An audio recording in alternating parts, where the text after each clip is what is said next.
Assalamualaikum warahmatullahi wabarakatuh. Sobat PBB, ketemu lagi dalam podcast Ngobrol Caleg. Hari ini sesi yang juga nggak kalah luar biasanya. Kita bersama Buya Zulfi Syukur. Beliau adalah Wakil Sekretaris Majelis Syuro Dewan Pimpinan Pusat Partai Bulan Bintang, sekaligus juga adalah Ketua Umum DAINA. Nah, sekaligus juga sebagai caleg DPR RI Dapil 5 Jawa Barat, meliputi Kabupaten Bogor. Dan beliau, sisi menariknya adalah beliau ini saksi sejarah perjuangan dari zamannya Buya Natsir. Ya. Sebelum kita mulai, kita baca basmalah terlebih dahulu, ya. Assalamualaikum warahmatullahi wabarakatuh, ya. Waalaikumsalam. Nah, Sobat PBB, hari ini kita mau ngobrol banyak, sebetulnya lebih ke arah sejarah nih, Buya, ya. Iya.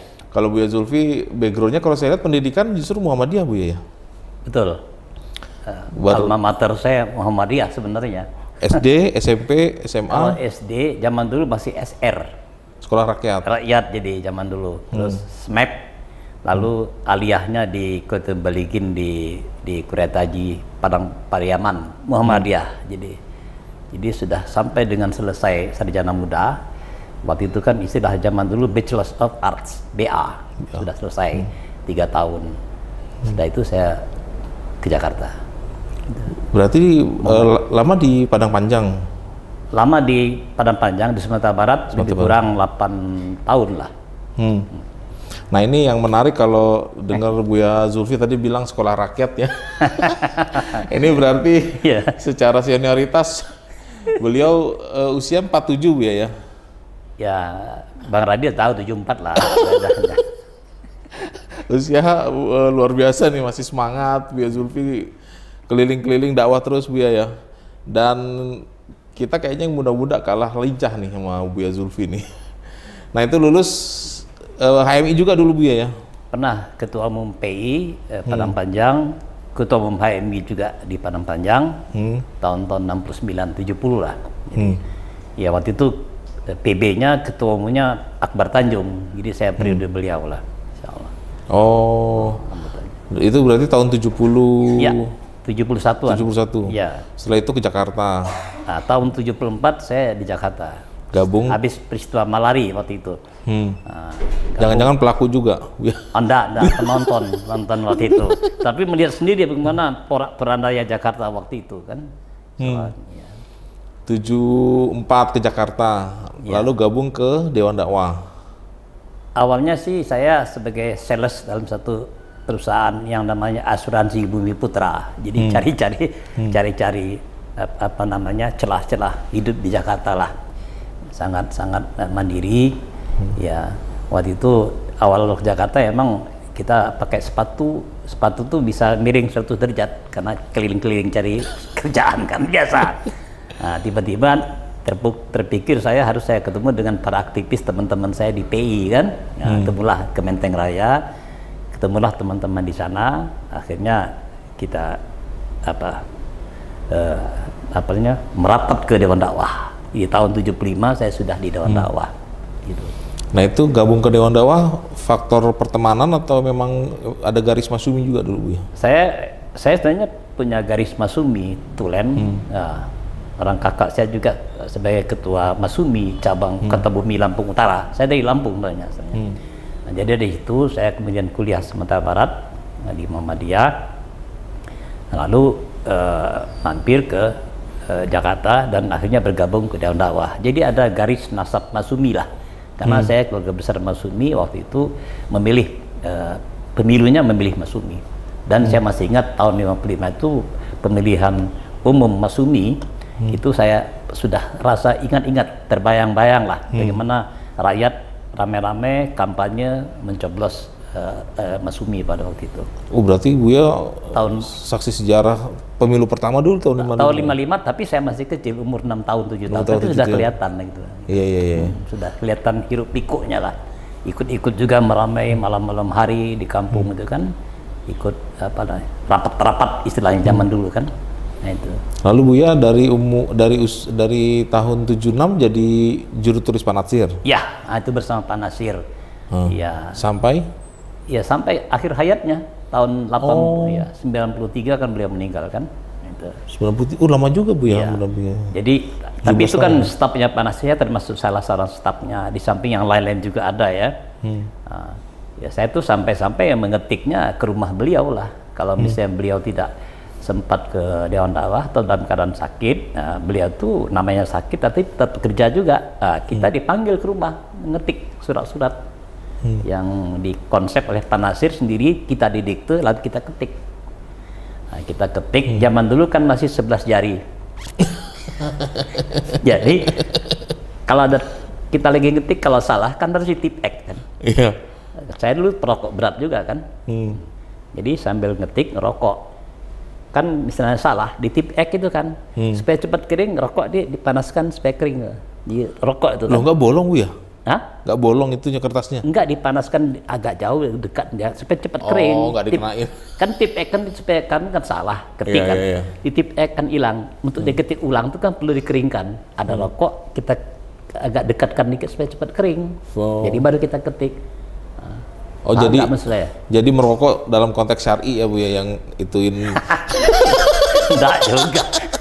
Itu kan hanya saja, pragmatis saja, spontan saja. Tidak, zaman dulu masih begitu, belum ada IBM, apalagi ya, sekarang komputer. Zaman dulu IBM masih sangat langka. Ketik 11 jari yang itu kan. Yang ya, saya 11 jari kan begini kan. Iya. Nah, jadi itulah zaman dulu. Jadi masih sangat manual sekali dan sangat ortodok lah. Tapi zaman dulu ya itulah senjata kita untuk dakwah dengan Pak Nasir. Dengan ketikan 11 jari kita bisa menghimpun, kita bisa berbicara masalah dakwah dalam konteks bernegara, berbangsa dan membina umat, kira-kira begitu. Apa Bu ya yang menarik atau yang Bu ya paling ingat waktu jadi juru tulis Pak Nasir itu? Beliau orangnya kayak apa sih Bu ya? Kalau kita kan anak-anak muda nih cuma bisa ngelihat dari buku aja ya. Ya, beliau tuh sangat bersahaja ya. Dan sangat sederhana hidupnya ya.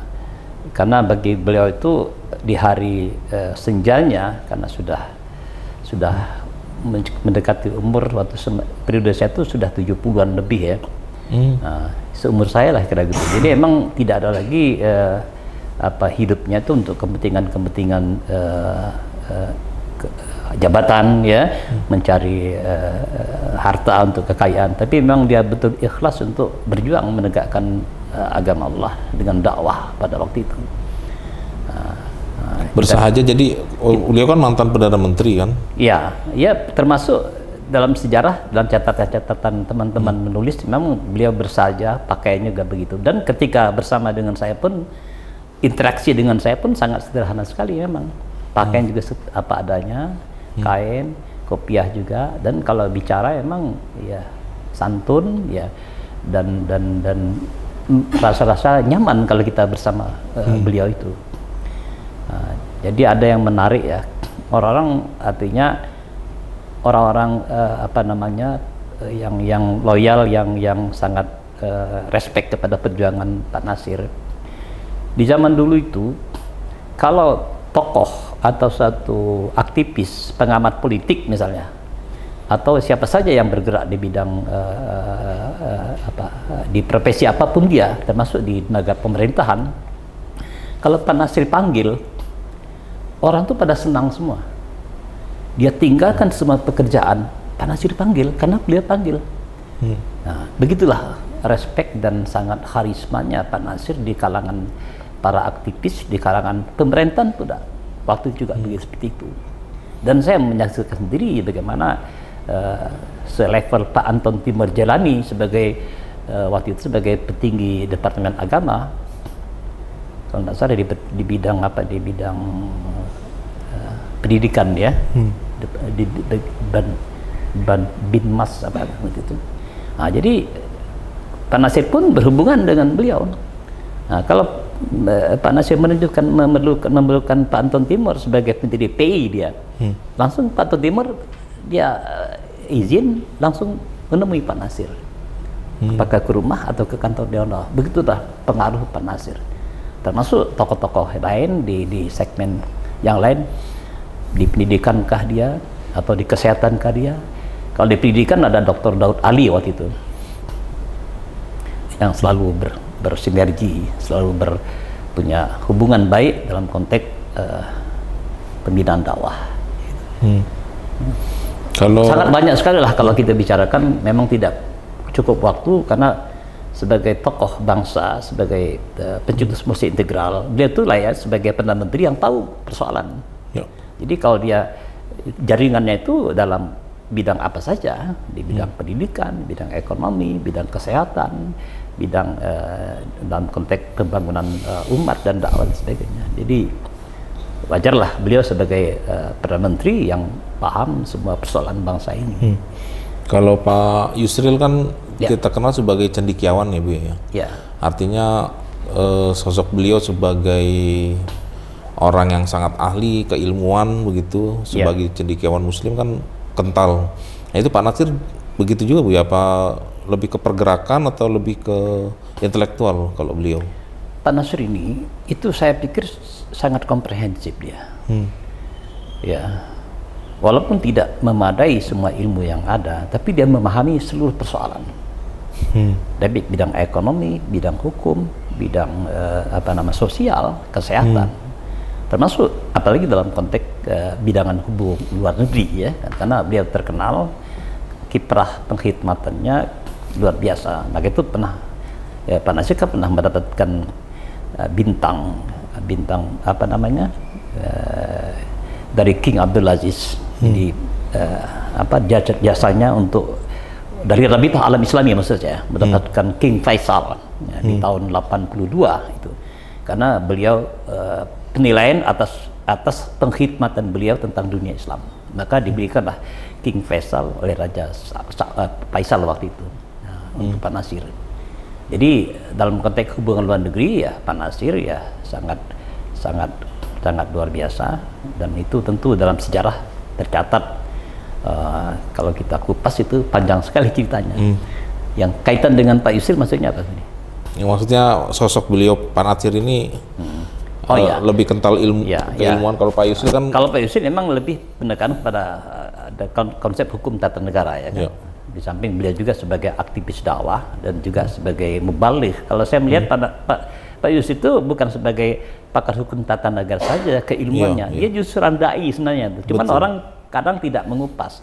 Saya tahu sendiri Pak Yusril itu banyak bahasan dalam soal agama, tapi berkaitan dengan hukum. Dia membuat tulisan di Panjimas zaman dulu. Ada Kiblat, ada Al-Muslimun, belum lagi Suara Masjid, ada Sayyidul Media Dakwah, ada juga majalah Amanah. Ngomongin sejarah lagi nih Bu ya. Kalau sosok Pak Natsir, bayangan saya kan mantan Perdana Menteri, kita sebut ada yang bilang Bapak NKRI karena musik integralnya beliau. Bayangannya itu protokoler gak sih Bu ya? Kayak sekarang kita mau ketemu mantan pejabat aja ngobrol susah. Kalau beliau tuh orangnya gimana? Orangnya sangat apa kalau bahasa sekarang, sangat terbuka, sangat susah gak nemuin beliau? Enggak sangat susah. Sangat terbuka dan sangat menerima siapa saja. Nah, ini cerita sedikit. Beliau tuh menerima tamu baik dari kalangan atas maupun di kalangan bawah. Waktunya dia siapkan untuk semua. Pernah satu kali beliau menerima tamu dari jauh, dari pelosok, dari daerah terpencil ya. Tentu itu bicara masalah dakwah. Lalu beliau Pak Natsir lama sekali bicara tuh sampai 1 jam lebih. Tamu-tamu yang lain kan sudah berantri. Seperti saudara Bang Randi ketahui juga bahwa di zaman itu, karena saya kan saksi sejarah, kantor Dewan Dakwah itu seolah-olah sebagai kantor impor ekspor. Kalau kantor perdagangan, Departemen Perdagangan ramai orang kan, mengurus apa segala macam kegiatan. Kantor Dewan Dakwah di zaman itu tahun 83, 84, 85 itu kayak kantor impor ekspor, bergantian orang akan bertamu dengan Pak Natsir. Ya kan, itu kan. Begitulah geliat dakwah di kala itu. Kembali kepada cerita tadi, ketika seorang dari daerah yang jauh terpencil dari pedalaman bertemu dengan Pak Natsir lama sekali sampai 1 jam lebih. Tamu kan banyak yang lain. Didesak, kenapa lama sekali itu? Tamu itu kan banyak yang tamu-tamu yang penting. Tidak ada yang berani menegur kan. Akhirnya keluar, lalu disampaikan oleh salah seorang pimpinan kantor, ya, temannya kan itu. Pak Lutfi kalau tidak salah, itu Lutfi, salah seorang fungsionaris Dewan Dakwah juga, sudah almarhum semua. Pak Nasir, kenapa kok sangat lama banget, lama sekali terima tamu? Itu kan rakyat dari jauh, itu kan bisa dibantu oleh para petugas yang lain di bidangnya. Kenapa lama sekali menerima dia? Nah, kan banyak yang lain, jangan Pak Nasir semua tangan lah, kira begitu kan. Langsung Pak Nasir jawab, yang disampaikanlah soal-soal kecil, tetapi ini sangat penting, sangat perlu. Bagaimana kita akan bisa membahas soal besar kalau soal kecil tidak tahu? Ini dasar kita. Jadi kalau kita membangun suatu bangsa, ini kan persoalan besar. Kita tidak akan mungkin membicarakan masalah yang besar kalau kita tahu masalah yang kecil. Jadi itulah pada pijakannya. Oh iya, itulah ya. Nah, bangsa kita kan karena begitu kan, tidak tahu bagaimana grassroots hati nuraninya seperti apa, aspirasinya. Jadi sampai di atas kita hanya mendengar bahasa-bahasa yang enak didengar. Dan itu Pak Nasir contohkan pada kita, harus tahu bagaimana suara rakyat di bawah. Itu yang real. Supaya kita bisa membahas yang soal besar tidak salah kaprah, tidak melenceng. Real, itulah aspirasi umat. Kira-kira begitu Pak Nasir yang bisa menjadikan contoh buat kita. Itu luar biasa. Luar biasa banget ya. Iya. Nah, selama perjalanan Buya berarti saksi sejarah juga kayak 30S ya, Buya? Oh ya, karena pembubaran Masyumi? Enggak, ini kan tahun 60-an ya. 60-an, saya masih kecil kan. Ya. Udah besar, ya tahu juga. Ya. Terus kalau waktu Gestapo tuh saya masih sudah sadar, saya sudah tahu tahun 65 kan. Masih di Padang Panjang tapi. Di Keretaji waktu itu, di Pariaman. Tahu sendiri saya bagaimana pembunuhan balas dendamnya orang-orang masyarakat kepada PKI itu luar biasa. Saya melihat sendiri itu, memang dipukuli dia orang PKI. Mana terindikasi PKI langsung dihabisi. PKI itu memang zaman itu ini Bu ya apa? Sekarang kan mulai ada pemutar balikan fakta ini, seolah-olah PKI korban gitu. Ya itu kan karena tergantung yang gantung nuansa politiknya kan. Kalau waktu zaman itu emang betul kejadian, memang PKI memberontak kan ya, sejarahnya kan ya. Dan kenapa sampai begitu balas dendamnya masyarakat pada waktu itu? Mereka bunuhin itu juga Bu ya?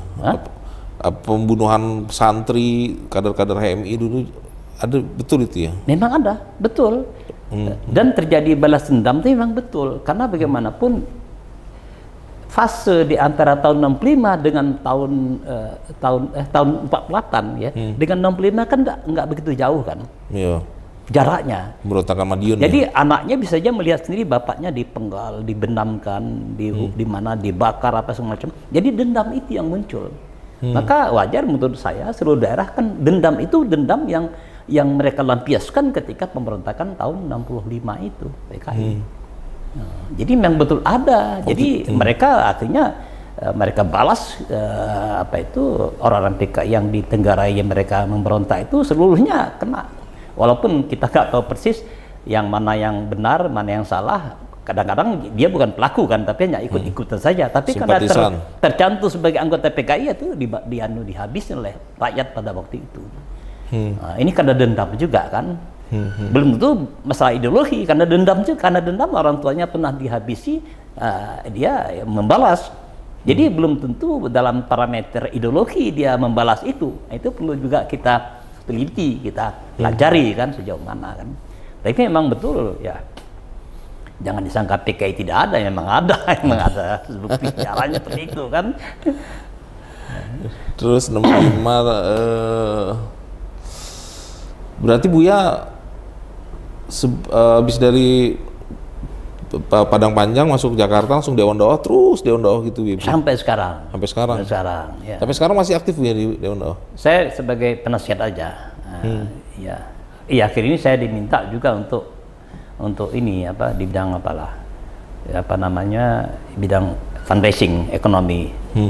Karena saya termasuk orang yang lama, jadi tahu tentang para agnia yang zaman dahulu pernah memberikan kontribusi untuk Dewan Dakwah. Nah, jadi karena itu saya dianggap bisa memberikan apa namanya pokok-pokok pikiran atau pendapat-pendapatnya yang Pak Zul kenal dengan orang yang zaman dulu, maka saya dikasih tugas untuk itu, untuk mencari orang tua-tua dulu yang kaya.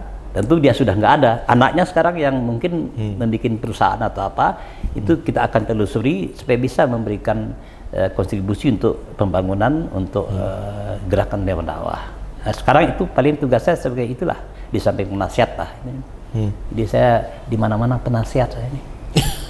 Ya karena termasuk penasihat di TKN. Oh iya. Oh iya kan? Oh iya, penasihat TKN ya? Iya, di tim kampanye nasional masukkan itu. Sama Kiai Masrur. Masrur dan Pak Saifuddin. Jadi saya ini masuk Pak Saifuddin juga Ustaz? Iya. Jadi saya penasihat di Masjid Al-Munawwarah. Itu Kampung Bali Tanah Abang kan cikal bakal Dewan Dakwah. Penasihat di Masjid Al-Furqon juga Dewan Dakwah. Penasihat di Majelis Syuro Dewan Dakwah Bekasi juga kan.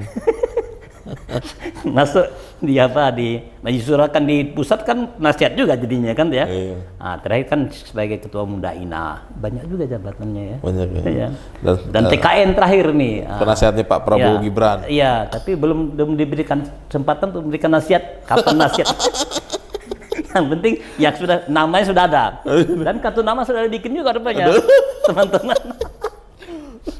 Jadi ini penasehat nggak main-main nih, penasehatnya Pak Prabowo Gibran ini. Nah, sebelum kita ke TKN nih Bu ya. Iya. Berarti kan masuk PBB dari awal Bu ya? Apa dari? Saya tuh sudah aktivis tahu PBB sejak tahun 99 itu. Karena saya pun ikut sebagai apa namanya? Zaman dulu kan ikut juga lah dengan para tokoh-tokoh, dengan Bapak kita yang ingin reformasi ya waktu itu kan. Semasa Pak Amin Rais, saya juga ada ikut waktu itu, lihat perkembangannya, termasuk ada Pak Dizon, semua teman-teman Muzani, dan ya banyaklah tokoh-tokoh waktu itu. Jadi artinya geliat politik tahun reformasi itu saya sudah ikut serta. Paling tidak, bukan paling tidak, dan saya pelaku untuk mencetak hal-hal yang berkaitan dengan bagaimana protes kita pada pemerintah waktu itu, pada PDI waktu itu. Kita zaman dulu kan ada istilahnya Megawati kan perempuan presiden perempuan kan. Nah, kita umat Islam menolak presiden perempuan kan. Nah, saya bikin brosurnya itu. Menolak presiden Megawati sebagai presiden kan. Kan saya yang sebagai tukang cetak kan. Malah cetakannya itu muncul di TV. Dicari siapa yang nyetak? Siapa? Saya tempat dicari. Saya bilang tenang aja, ada yang bela. Saya bilang sama anak buah saya kan. Saya kan punya percetakan waktu itu. Percetakan di Condet. Berarti bagian propaganda nih. Iya. Saya punya percetakan itu istilahnya masih mesin offset, mini offset. Saya lah mencetak waktu itu di tahun 2000, tahun 1999 itu cetakan-cetakan yang sifatnya untuk propaganda kemenangan umat Islam lah. Itu kan ada istilahnya ada. Berarti termasuk ini ya generasi awal PBB sampai hari ini ya Bu? Iya, insya Allah. Iya, termasuk waktu urun-urun PBB baik di Dewan Dakwah maupun di rumahnya Pak Anwar. Jadi kalau orang mengatakan bahwa PBB itu bukan anak Dewan Dakwah, ya salah. Memang Dewan Dakwah yang melahirkan PBB itu Dewan Dakwah. Pak Anwar Haryono sebagai jubir Masumi, nah itu sejarah, tidak boleh dipungkiri. Nah, itu. Nah kalau ngomongin Dewan Dakwah Bu ya, sedikit aja kalau misalkan kita dengar Muhammadiyah gitu ya, kan identiknya pendidikan, terus kesehatan mereka gitu. Kalau Dewan Dakwah tuh apa sih Bu ya? Mungkin banyak yang ini Anda pinter aja. Saya pengen begitu. Kalau saudara bertanya begitu, yang saya sangat setuju. Dewan Dakwah itu pada awalnya dibangun Dewan Dakwah itu ada melihat bagaimana perkembangan dakwah di kala itu yang sangat manual. Perlu perbaikan sektor dakwah untuk membangun peradaban dalam Islam. Makanya dikumpulkanlah para agnia di zaman itu, para tokoh dan para agnia membangun yang namanya Dewan Dakwah. Tapi yang harus Bang Randi dan kita semua pemirsa pahami, awalnya Dewan Dakwah berdiri itu adalah berdasarkan bagaimana masifnya perkembangan Tansyiriyah. Apa tuh ya? Tansyiriyah? Kristenisasi. Oh. Gitu. Jadi kristenisasi waktu itu sangat berkembang sekali. Maka penasir paham ini harus dibendung. Apalagi orang-orang yang tidak punya ilmu menjadi sasaran bagi bagi pihak lain atau pihak non Muslim untuk dimasukkan kepada agama yang lain. Padahal dia sudah Muslim, maka dia harus dipertahankan dan diberikan wawasan dakwah. Harus kita dakwah kepada saudara-saudara kita, jangan sampai adanya gerakan kristenisasi, mereka masuk hanya dengan iming-iming sembako, beras dan sebagainya. Ini yang kita awal-awal berdirinya. Jadi gerakan Dewan Dakwah itu adalah untuk menghempang kegiatan kristenisasi di Indonesia. Itu sejarah. Dan saya ini akan sampaikan ini apa adanya, ya. Zaman itu ya. Zaman itu. Tahun 70 berapa? Itu tahun 67 lah. 67. Itu. Jadi begitu tokoh-tokoh Masyumi keluar dari hutan, mereka berkumpul di Al-Munawwarah waktu itu. Saya sebagai guru, saya juga pembina sekali Al-Munawwarah masjid itu. Karena saya termasuk orang lama dan pernah di situ. Saya pernah berkantor di Munawwarah saya. Zaman itu sama dengan Pak Nasir kan, sama dengan Pak Nasir juga, bukan di Keramat aja. Waktu itu kan di Parasit. Jadi disitulah pertemuan-pertemuan para agnia itu membahas tentang tujuan misi Dewan Dakwah itu adalah untuk menghempang kegiatan kristenisasi Indonesia.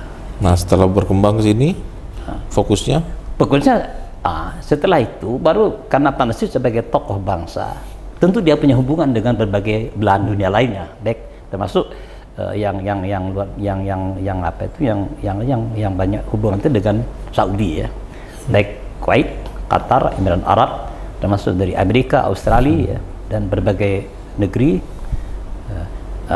Beliau punya jaringan yang sangat kuat karena dengan predikat beliau sebagai pemimpin Indonesia, pemimpin Islam dan pemimpin Masyumi, pernah menteri. Jadi jaringan ke luar negeri sudah Pak Nasir miliki waktu itu ya, sudah terkenal lah gitu kan.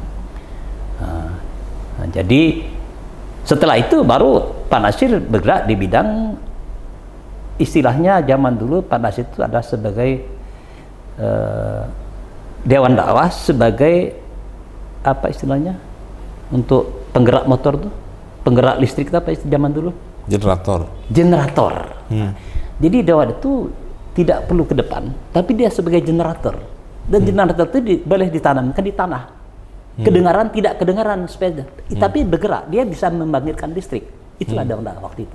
Jadi kita tidak perlu di depan, tapi hanya sebagai generator, membangunkan umat dari keterlenaan dia, dari kejumutan dia untuk bisa berbuat kebaikan, untuk menyuarakan al-amr bil ma'ruf wa nahy anil munkar.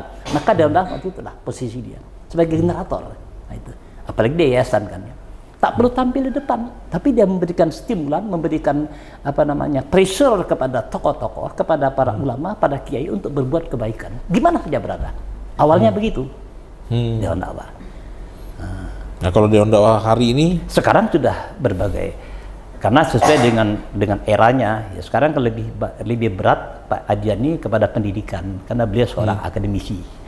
Waktu Pak Khalil Badawi itu lebih pada condong pada politik. Nah, lebih ke politik, dia bersinergi dengan Prabowo, dengan Pak Muhdi, dengan Pak Abdul Ghaffar mantunya sendiri. Itu ada istilah zaman dulu abri hijau.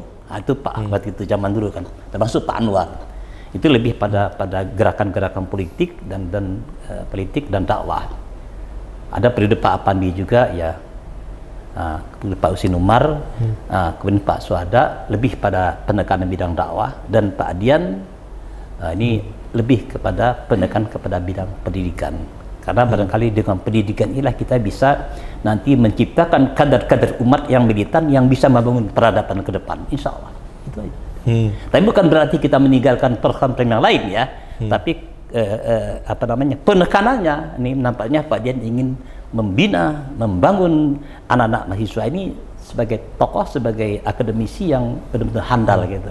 Tapi dalam konteks membangun, misalnya dalam konteks hukum, dalam ekonomi ya, dalam konteks ya, termasuk dalam konteks membentuk akidah umat, Ghazul Fikri, itu tetap mereka eksis ya. Nah, itu memang kerja Pak Nasir tetap kita lakukan apa yang pernah beliau kerjakan zaman dulu. Jadi kita ini sebagai Dewan Dakwah, kader-kader sekarang merupakan timbang terima amanat dakwah. Itu yang sering disampaikan oleh Pak Nasir. Gitu ya, Bang Randi. Saya pernah baca ini Bu ya. Bang Randi jangan banyak tahan, itu keluar semua nanti. Capek. Justru Justru itu ya Sobat PBB, mumpung pelaku sejarahnya ini datang ya, kita tanya sepuas-puasnya. Ya PBB dong banyak yang tanya, jangan baca daun-daun mulu. Enggak, saya mau nanya justru enggak yang saya pernah baca Bu ya. Pak Nasir. Pak Nasir. Iya. Kalau nggak salah Perdana Menteri Jepang atau siapa dibilang ada kesedihan mendalam. Iya. Bangsa Jepang itu selain karena bom Hiroshima Nagasaki adalah waktu wafatnya Pak Nasir. Iya. Itu maksudnya bagaimana? Apa sumbangsi beliau ke Jepang sampai begitu? Ya memang Pak Nasir itu kan beliau bekerja tidak secara formal dan kebanyakan informal untuk membangun sinergi dengan tokoh-tokoh maupun juga dengan lembaga-lembaga dakwah baik nasional maupun internasional, termasuk dalam konteks negara-negara pada itu, termasuk Malaysia, apalagi Malaysia, Jepang juga begitu, Filipina juga begitu. Dalam konteks perkembangan Islam, Bu ya? Perkembangan Islam, konteks dalam Filipina soal Moro kan, Minano kan, bahkan beliau sebagai utusan Oki waktu itu mendatangi Minano untuk menyelesaikan masalah Minano, Filipina Selatan kan, termasuk Jepang. Jadi saya sendiri sebagai ikut bersama Pak Nasir dan saya juga melihat sendiri itu telegram yang langsung dari Jepang mengatakan kami mendengar kabar bahwa Pak Nasir wafat merasakan seperti bom Hiroshima tahun 45. Jadi memang betul ada dokumennya ada itu telegram itu berupa telegram itu dan waktu itu faksimil kan istilahnya kan. Itu saya baca sendiri dan saya emang kan saya di bidang sekretariat, saya tahu persis sekarang. Dan saya emang banyak memegang agenda surat masuk baik dalam maupun luar negeri pada waktu itu. Nah, itu yang saya kerjakan. Ya kan saya orang sekretariat, tukang ketik, tukang nulis, tukang agenda surat masuk, surat keluar, baik dalam negeri maupun luar negeri. Jadi tahu persis. Nah, itu pekerjaan Pak Nasir dari hari ke hari gitu kan. Memang saya katakan teman, kalau dicatat nih peristiwa zaman dulu, insya Allah saya masih punya daya ingat, tapi harus dicongkel. Kalau dicongkel saya nggak tahu, kayak ini congkel kan keluar semua kan. Gitu. Belum, kalau ada yang lain nyongkel bisa aja keluar macam-macam kan. Dan ini apa adanya.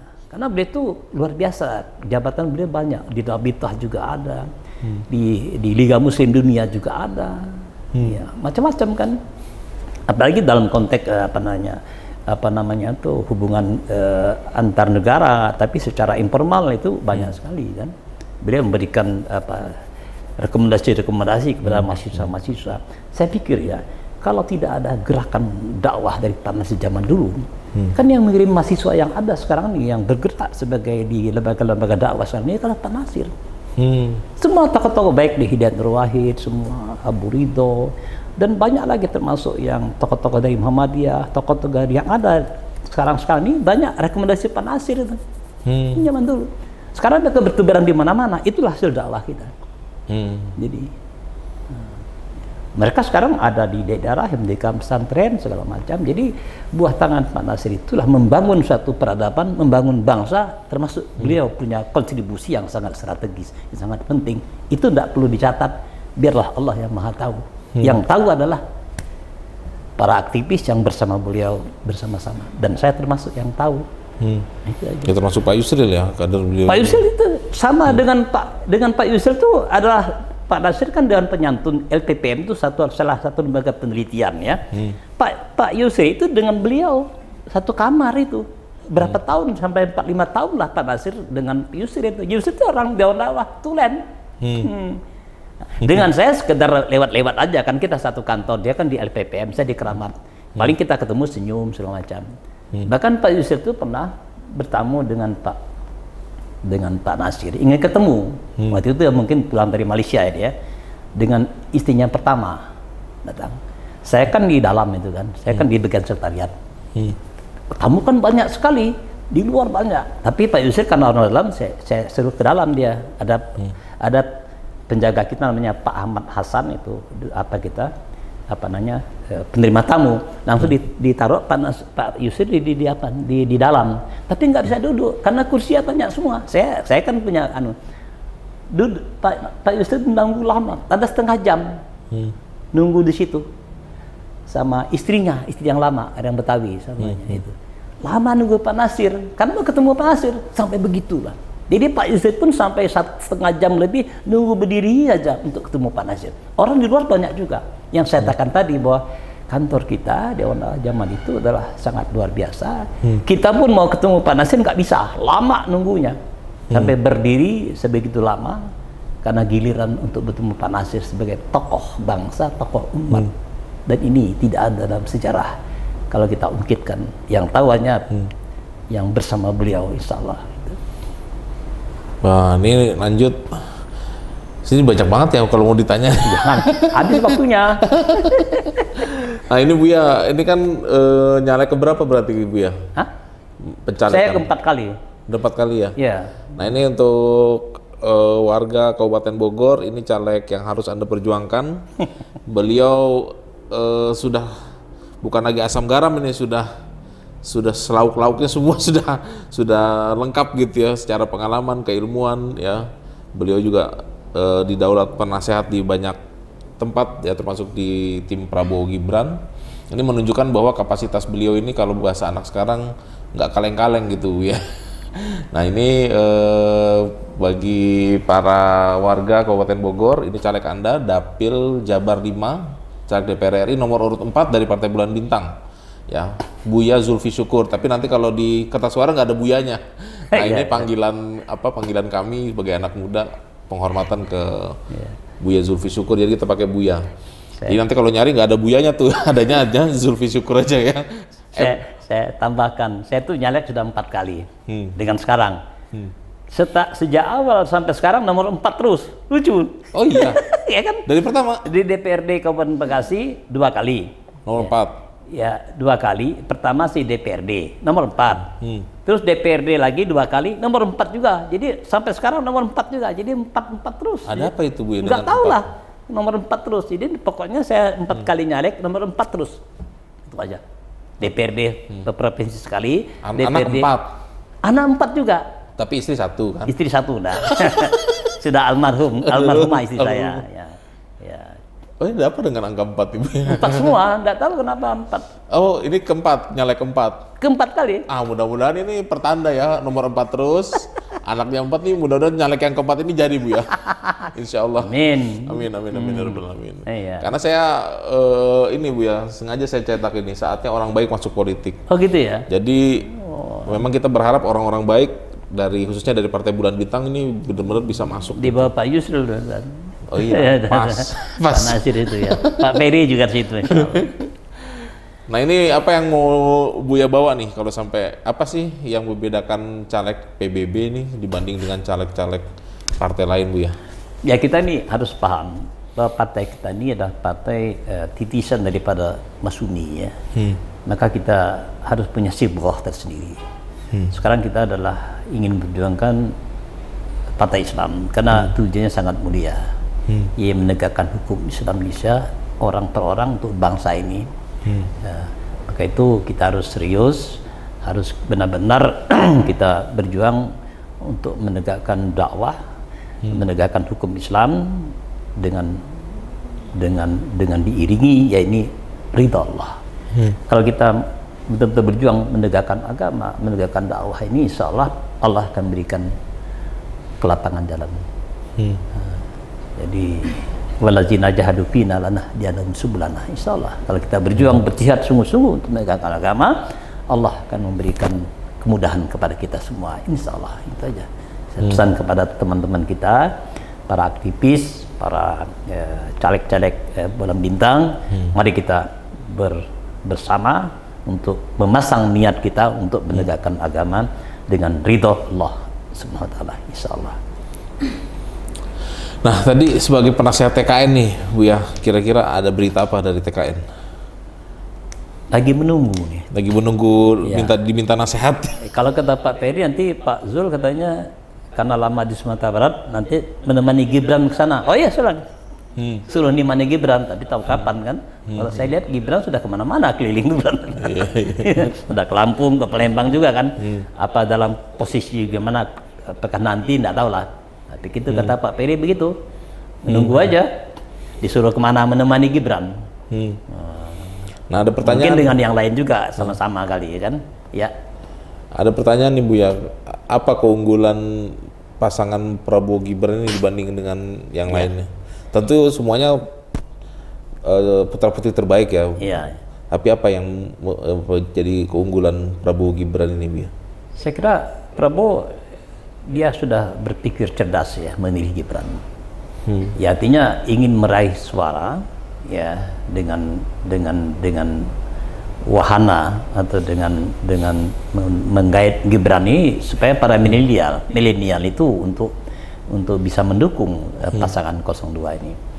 Kemudian masalah rekam jejak kemampuan Gibran, memang beliau sudah punya dasar ya, sudah punya kemampuan. Artinya dia bisa memimpin Solo, punya ilmu, EQ.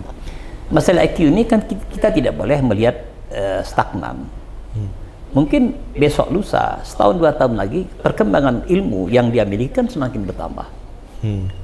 Pak Harto kan waktu memimpin negara kan umur belum sampai 50 ya. Dia sebagai seorang jenderal, seorang perwira yang pemahaman tentang pertahanan kan, kompetensinya. Tapi begitu dia memimpin negara, dia pandai bisa meraih, bisa mengambil orang-orang yang punya kompetensi di bidang kesehatan, di bidang ekonomi, di bidang perdagangan, di bidang politik. Akhirnya kan dia himpunkan semua itu menjadikan kuat kepemimpinannya. Itu kan salah satu terobosan pola kepemimpinan di era sekarang ya. Memang kalau kita akan bicara masalah urut-urut kepentingan ini siapa yang lebih pantas, ya memang seharusnya memang dia masih muda, masih banyak waktu. Tapi kan kita ini kan kehendak Allah. Kenapa Allah memberikan jalan Pak Prabowo mengambil Gibran, akhirnya Gibran oke, dan semua terjadi. Dikatakan rekayasa tidak juga, kan Allah yang maha tahu. Kalau misalnya Allah tidak menginginkan bisa aja tak jadi kan ya. Padahal memang kita PBB sudah mengharapkan sangat Pak Yusril yang sebagai sebagai Dewi Tunggal yang waktu itu sudah kita canangkan bersinerginya antara nasionalis dengan religius kan, pas sekali itu Pak Nasir, Pak Yusril kan, Prabowo juga orang tua orang konsumsi semua kan. Tapi ternyata mungkin ada pilihan yang lain yang mungkin Pak Prabowo juga berpikir ulang untuk meraih suara di kalangan milenial. Nah, itu masalah keilmuan dan masalah kedepannya kita serahkanlah kepada Allah dan kepada bagaimana ke depan. Ya, kan sudah banyak contoh, banyak pemimpin di dunia ini yang masih muda kan, kenapa bisa kan? Jadi kita tidak boleh pesimis berjuang ke depan karena Allah bersama kita. Ya. Karena saya melihat para pakar, para tokoh-tokoh bangsa banyak mengkhawatirkan Gibran ini nanti begini. Saya bilang, ya sudahlah. Akhirnya itu kan banyak dimuat di medsos itu tentang nanti kalau Gibran jadi wakil presiden, kalau Pak Prabowo berhalangan nanti jadi presiden. Lalu disampaikan keterangan tuh siapa yang menyampaikan di medsos, banyak di grup. Nanti dia begini, soal politik dia begini, macam-macam begini, dia memimpin negara nanti, lalu panglima di bawah dia. Kok sampai begitu? Ya kan? Tidak usah lah, kok sampai khawatir begitu? Kan kita semua nanti kan ada Allah yang akan mengatur. Kita nggak tahu ke depan seperti apa kan itu. Jadi saya pikir ya mudah-mudahan dengan begini paslon nomor 2 insya-Allah akan menang dan memimpin bangsa ini. Kita akan bersama-sama bersatu padu koalisi keumatan, koalisi Indonesia Maju tetap tegar.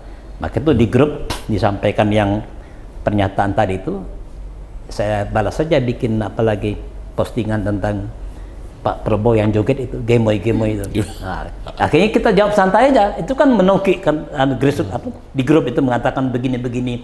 Gibran kalau begini macam-macam kan itu bahasanya kan, yang pokoknya menjatuhkan Gibran lah. Akhirnya saya jawab dengan itu postingan Gibran dan dengan Prabowo lagi goyang-goyang itu kan.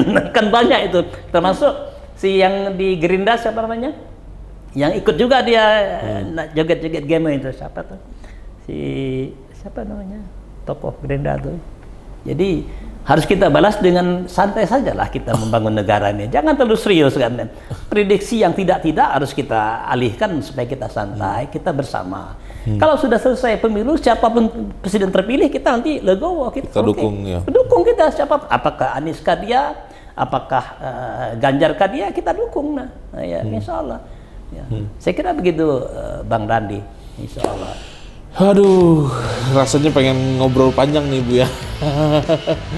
Nah ini sekali lagi untuk masyarakat Kabupaten Bogor, ini caleg yang Anda perlu perjuangkan di Dapil Jabar 5 untuk DPR RI, nomor urut 4 Partai Bulan Bintang, Buya Zulfi Syukur ya. Buya, terakhir ada yang mau disampaikan ke masyarakat Kabupaten Bogor mungkin? Iya, baik, terima kasih kepada masyarakat Dapil 5. Kebetulan saya menjadi caleg DPR RI bersama dengan Pak Apriansyah Nur ya, wamen kita, wamen ketenagakerjaan kita, Pak Insinyur Apriansyah Nur. Beliau nomor 1, saya nomor 4. Mudah-mudahan masyarakat Bogor bisa mendengarkan pesan-pesan kami ini dan tolong doa dan mohon dipilih sebagai caleg DPR RI untuk Dapil 5 Kabupaten Bogor. Mudah-mudahan kita berikan Allah kesehatan dan semua kita akan sukses dalam membangun bangsa dan negara yang besar ini, insya Allah. Baik. Amin, amin. Sobat PBB dimanapun Anda berada, jangan lupa dukung terus caleg-caleg berkualitas dari Partai Bulan Bintang. Caleg Partai Bulan Bintang ini berkualitas semua Bu ya. Insya Allah. Bukan kaleng-kaleng begitu.